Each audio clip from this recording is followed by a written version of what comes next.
Hi y'all. Hi everybody. Kimberly here. Well, we've got a new press secretary. Her name is Jen Psaki. Psaki. And she seemed to be really poised and really professional and was kind of, I think, giving Kayleigh McEnany a hit. She was going to be very transparent, talking about, being very truthful and no lying. And she did have a press conference yesterday and today, or news briefing yesterday and today. And she's going to have daily press briefings. And that is something that I think is really, really necessary. We, citizens should know what's going on in the White House, not like what was going on in the Trump administration where they don't have them for months at a time. That's insane. I just couldn't, that was just totally insane that they had no communication with the press in a fashion where they could at least tell us at least an outline of what they're doing or what the plans are. I guess because there was hardly ever any plans. But I think this woman is very, very, I think, very decent and professional. I think she'll put a proper light on the White House and make sure that everything is being connected to the press and to the general public. So that kind of is a relief, and that I think that brings some kind of just common decency, And just like Joe Biden was stressing, and he really, when he was swearing in some of his staff, he made a really good speech about treating people with respect and dignity and being very, just using common decency. And he made a very, very clear threat to fire people. If I catch you disrespecting anybody, I will fire you on the spot. I will, he said it several times. I will fire you right there. I will fire you. And that's what a boss should do, when other people are not capable of behaving themselves, without being, if they can't behave themselves at work and treat other people with dignity and respect, they should be gone. There shouldn't be any of this stuff that, things that I've had to go through at work and other places, not the job I have now. I really like the job I have now, and my boss is great, so I don't have any complaints there. But I've gone through that before, and it just blows my mind how bosses just stand around and they don't do anything. They think they can't fire people for, their behavior, and you absolutely can, especially in the state of Texas where I'm at. We have a right to work. We're a right to work state, which means, you can quit without any notice, and they can fire you without any notice. And a lot of companies, I've had bosses try to tell me I can't quit. Like, yes, I can. I can walk out right now. No, you can't. I was like, yes, I can. Try to tell me it's illegal. No, it's not, And, that's the way it is in our state. And I was talking about the press secretaries in another video. I think it was a day or two ago. And I forgot about Anthony Scaramucci. He was he wasn't the press. He was the White House communications director, which is like the top, communication person. And for honorable mention, I'll mention him. And I really liked him in a way, even though he was he was one of those kind of, I don't know, I think it was part of the reason why Sean Spicer left was because of him. They really didn't get along. I think one or two other people also didn't get along with him. And he only lasted 10 days. He was fired after 10 days. And he had a mouth on him, and he was very direct. And I think he cursed out Steve Bannon, which I have no problem with, no issue at all. But he did apologize for that. And I believe that his wife may have divorced him. I can't remember. There's a little bit of a scandal because he was flying around the world with Trump in Air Force One while his child was being born. And I think there was some home life issues, I guess, that were left unattended. And I just I had forgotten about him, but I just remembered, I think I saw something online. I was looking some stuff up, and I was like, oh my gosh, I forgot about him. But I actually kind of liked how he was very rough around the edges, and he was, I don't know, he was a character. He kind of reminded me of, just a tough Bronx, New York, or something, some kind of personality like that. I don't know. And, well, back to the press secretary. I think that's going to settle a lot of things. I think we can get a lot of information about that. She gave another press conference today. She was answering a lot of questions, but there's a few questions that she dodged, and she dodged several times. And I think it's more that, today's Joe Biden's first day on the job, or I think he worked maybe half a day yesterday. He did sign a lot of executive orders yesterday. He was sworn in. There's a lot of ceremony yesterday, so I think today was really considered his first day at work. And he did more executive orders. He was reversing a lot of things that Trump had done. Hopefully it will repair a lot of the relations that we have with allies and build our character back up, and hopefully more trust with allies, and put on a stronger front or a reality for I don't want to say enemies, but countries that aren't exactly our allies, that are in opposition with us, that needs to be done so much, to put our face back on, so hopefully this administration will do that. And it's going to take a while for the stimulus package to get passed through, and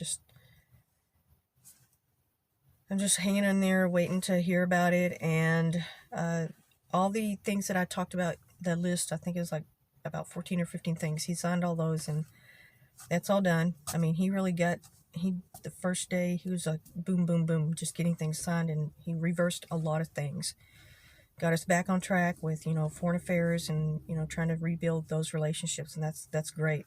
Like, I'm very optimistic about this administration. Hopefully it'll make things better. And I think there's still I think the $15 minimum wage that they're trying to push through, I'm not sure if that's part of the stimulus package or if that's going to be tied to the stimulus package, or the I want to say the stimulus check. I don't know if a stimulus check is going to be separate or together with the stimulus package. It's a huge package. And I think she gave a comment, that new press secretary, Jen Psaki, gave a comment to a reporter about a compromise on the stimulus bill. And she was like, compromise? That it's already been compromised. We've already done a compromise. This is it, so hopefully they're going to stand strong and try to get things passed through as quickly as they can. Well, just wanted to kind of close that out, and I'll probably be getting back to less of this. I made these strain of, I don't want to say political, but the videos starting with the riot, and then the just the mess in between all that, to kind of time stamp it, in the history of my YouTube. I really wanted to record that and my thoughts and things, because it was just, one of the most important things that I've ever experienced. One of the most scariest and important things, that I've ever experienced. Some of the things I've lived through, like I watched when there were the riots in LA and the truck driver was pulled out and was being assaulted. I watched that live, and it was very scary. I was watching it live. It was from a helicopter view, and they were, assaulting that guy, and it was terrifying. And then I've seen the Twin Towers. I saw one of them, actually watched one of them come down. I had just turned on my TV. The first one went down. I didn't know what had happened. And turned on my TV, and then within, I don't know, 10 or 20, 30 seconds, I started hearing things. I was doing something in the background. My TV was on. I started hearing, it sounded like something was happening. And I went in the living room to look at the TV, and immediately the second tower went down. I saw the plane hitting it, and so it, saw it falling down.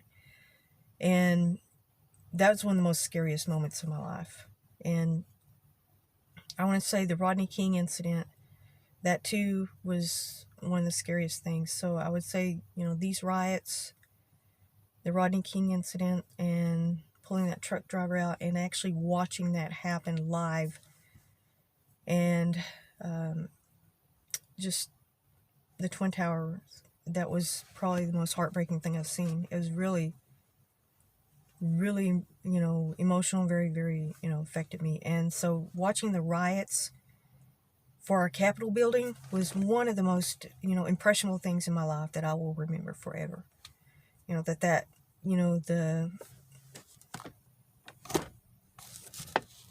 Just get this light. It's getting dark again. Those are some of the most important memories that I can remember. And I do remember the Vietnam War. I was a child, and I can barely remember it. I was born 2 years after Kennedy was assassinated. And I didn't live in that moment, but I did see afterwards there was a lot of Kennedy reference, still years after that. And I was a child, and on the news, it was constantly, being referenced, and things. I saw the Magruder film, repeatedly. I've seen that film probably 500 times, and I knew it very well as a child, and I knew what it stood for. I knew what it was about, and very young, and I wrote book reports about it and things about it in school,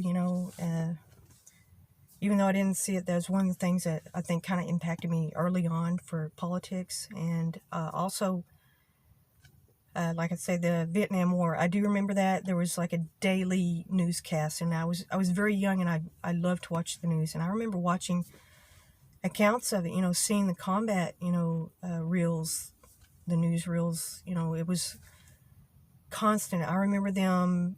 One of the most, I remember a plane load of POWs coming home. I remember seeing that. And then I remember John McCain. I remember seeing that on the news when he came home. And I also remember when they were pushing the, I forget the name of the helicopters, the Hueys, or I can't remember the name of them now, I forget. The big, huge helicopters that they pushed off into the ocean because they were too big, or I can't remember why. And I also remember the outcry from them leaving the dogs there in Vietnam. I get very upset when I think about that.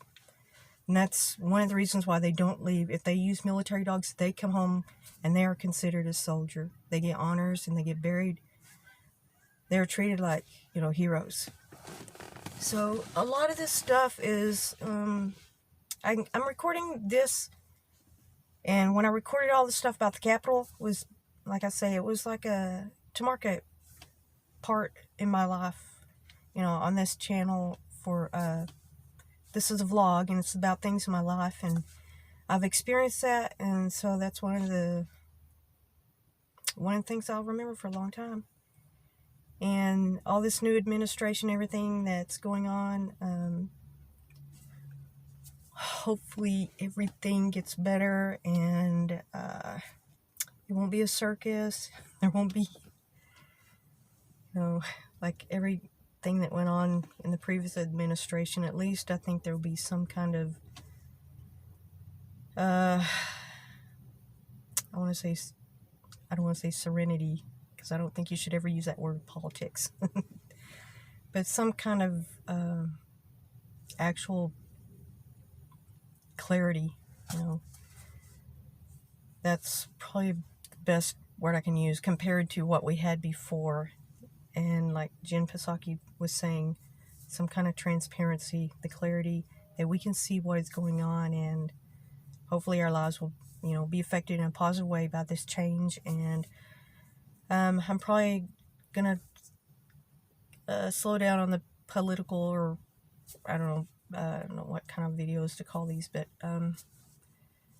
I'll get back to making some more of my other regular videos. But I just wanted to say that that's one of the reasons why I did kind of change course a little bit, but this was super important to me, and I wanted to mark it, in time. And if anybody else, wanted to ever know what was going on, at least, there would be a reference, on my channel. Maybe if somebody wanted to look at those videos, they would remember it in January of 2021. Thank you all, and like, comment, subscribe. Thank you so much.